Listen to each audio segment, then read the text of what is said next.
Hello दोस्तों, मैं Manish Kumar JMS 94 channel में आप सभी का स्वागत है। आज का टॉपिक है मैं कौन हूँ।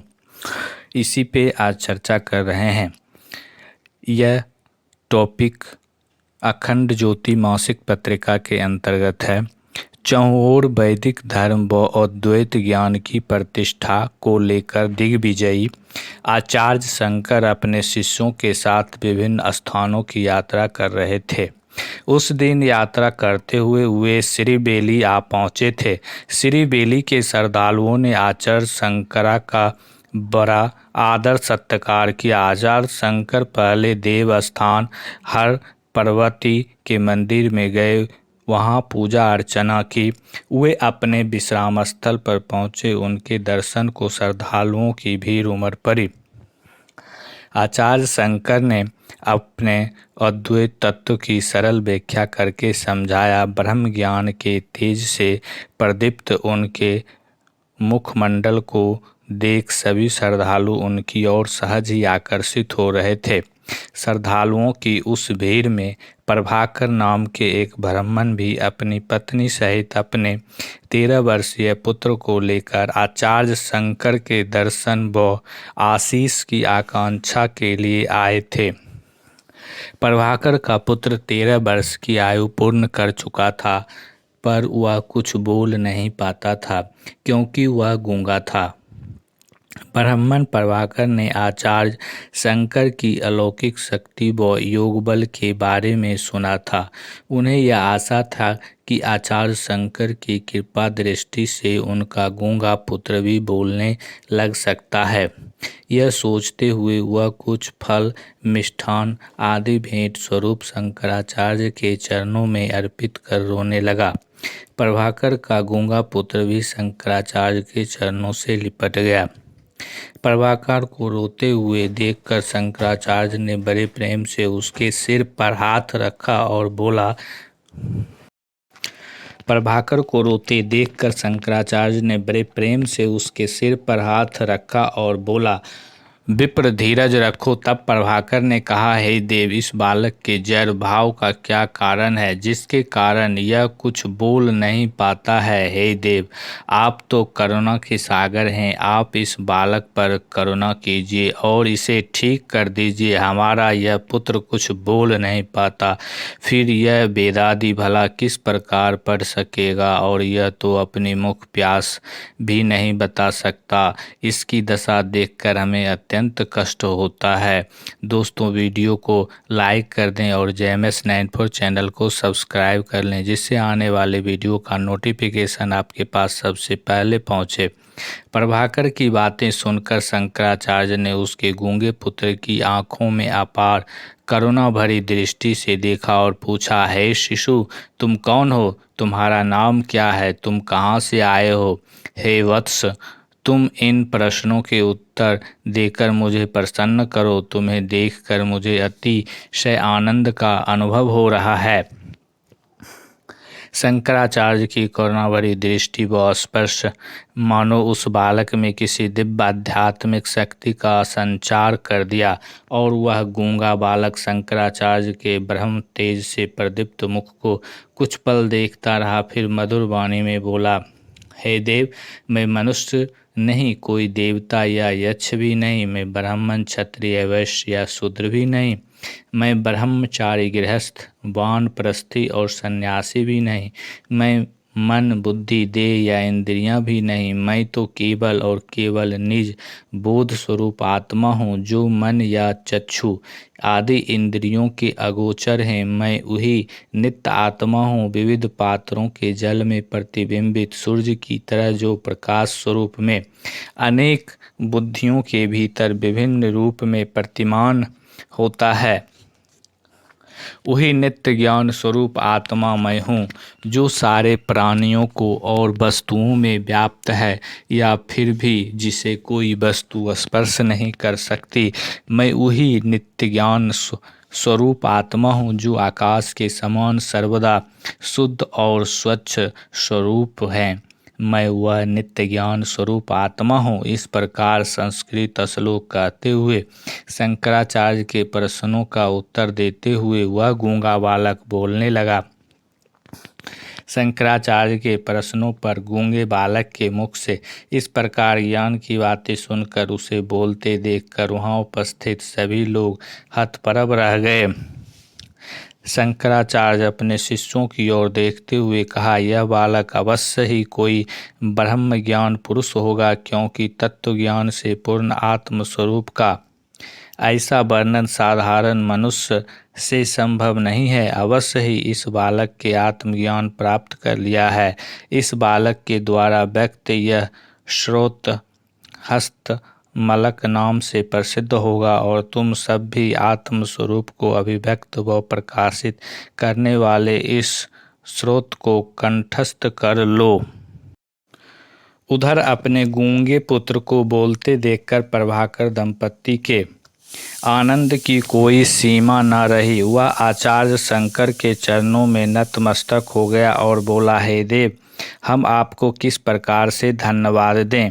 आज हमारा रोम रोम आपके इस उपकार से ऋणी हो गया। आचार्य बोले, पुनर्जन्म के शुभ कर्म तथा तप के फलस्वरूप वह बालक ब्रह्म ज्ञान में प्रतिष्ठित हुआ। इसी कारण यह लौकिक बातें नहीं करता और यह गृहस्थ धर्म का पालन नहीं करेगा और विरक्त रहेगा। ब्राह्मण दंपत्ति अपने गूंगे पुत्र को बोलते देखकर जितना प्रसन्न हुए थे, उसके विरक्त भाव को जानकर उतने ही दुखी हो गए। वे दुखी होकर अपने पुत्र को लेकर घर आए और प्रयत्न करने लगे कि वह कुछ बोले, पर वह एक शब्द भी नहीं बोला। उसकी जननी अपने पुत्र का मुख चूमते हुए प्यार से बोली, मेरे लाल, तुम एक बार तो अपने माता पिता से बात कर हमारे हृदय को शांति प्रदान करो। बालक चुपचाप उनके मुख की ओर ताकता, पर बोलता कुछ भी नहीं। दूसरे दिन प्रातः काल होते ही ब्राह्मण दंपत्ति अपने पुत्र को लेकर पुनः शंकराचार्य के पास पहुँचे और ब्राह्मणी उनके चरणों में गिरकर रोते हुए प्रार्थना करने लगी, हे देव, मेरा यह एकमात्र पुत्र है, यह विरक्त हो जाएगा तब मैं किसका मुख देखकर अपना जीवन व्यतीत करूंगी। आचार्य बोले, माता, अपने इस पुत्र के लिए वृथा चिंता न करे। दरअसल इस बालक के शरीर में एक सिद्ध योगी निवास करते हैं, इसी कारण यह गृहस्थ धर्म का पालन नहीं कर सकेगा। शंकराचार्य मुस्कुराते हुए बोले, यह बालक तो अपने वास्तविक आत्म स्वरूप में स्थित है और ब्रह्मज्ञानी है। इसे कोई माया, मोह, आसक्ति आदि नहीं बांध सकते हैं। ब्रह्मज्ञानी होने के कारण एवं अपने आत्म स्वरूप में स्थित होने के कारण इसका व्यवहार साधारण मनुष्यों से सर्वथा भिन्न है। मुझे इसके पुनर्जन्म के बारे में भी ज्ञात है। शायद आपको वह घटना याद नहीं रही जब यह मात्र 2 वर्ष का था। आप कृपा करके वह घटना हमें बता दीजिए देव।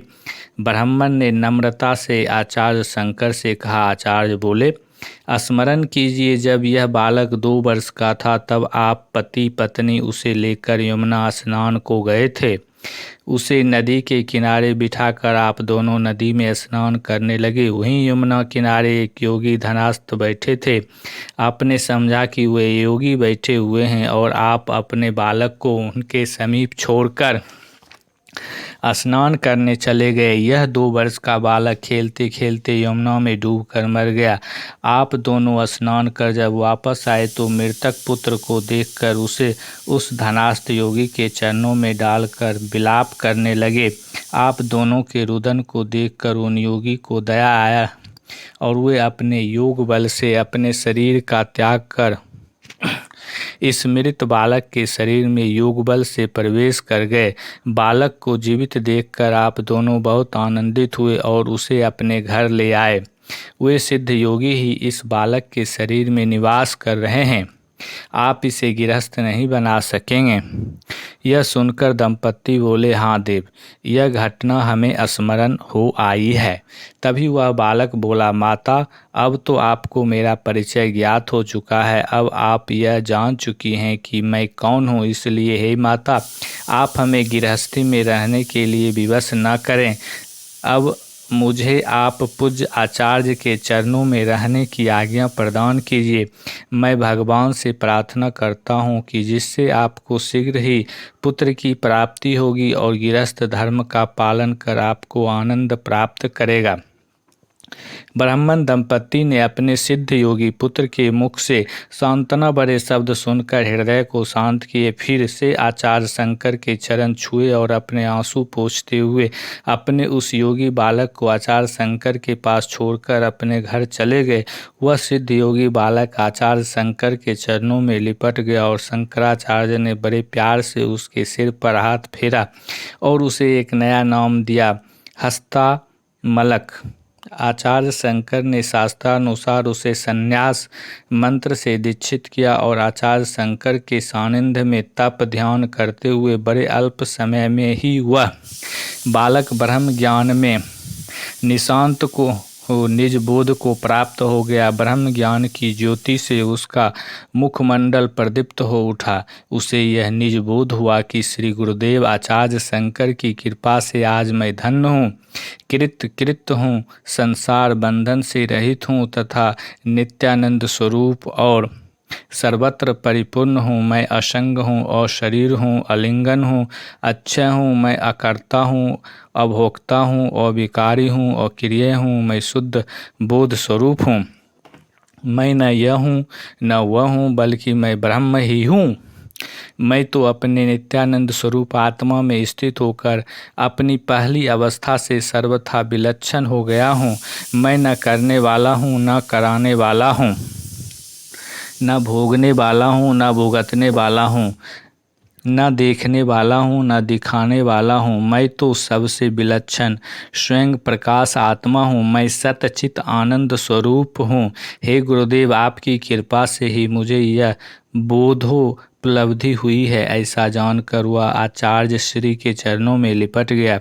वह बालक अब हस्तमलकाचार्य कहलाने लगा। वह शंकराचार्य के प्रिय शिष्यों में गिना जाने लगा। आचार्य के द्वारा रचित ग्रंथों का भाष्य हस्तमलकाचार्य ने भी किया था और हस्तमलक का आचार्य भी आचार्य शंकर के प्रिय शिष्य पद्मपाद की ही तरह अपने गुरुदेव की सेवा व कार्य में निरत रहने लगा। धन्यवाद दोस्तों। जय हिंद, जय भारत।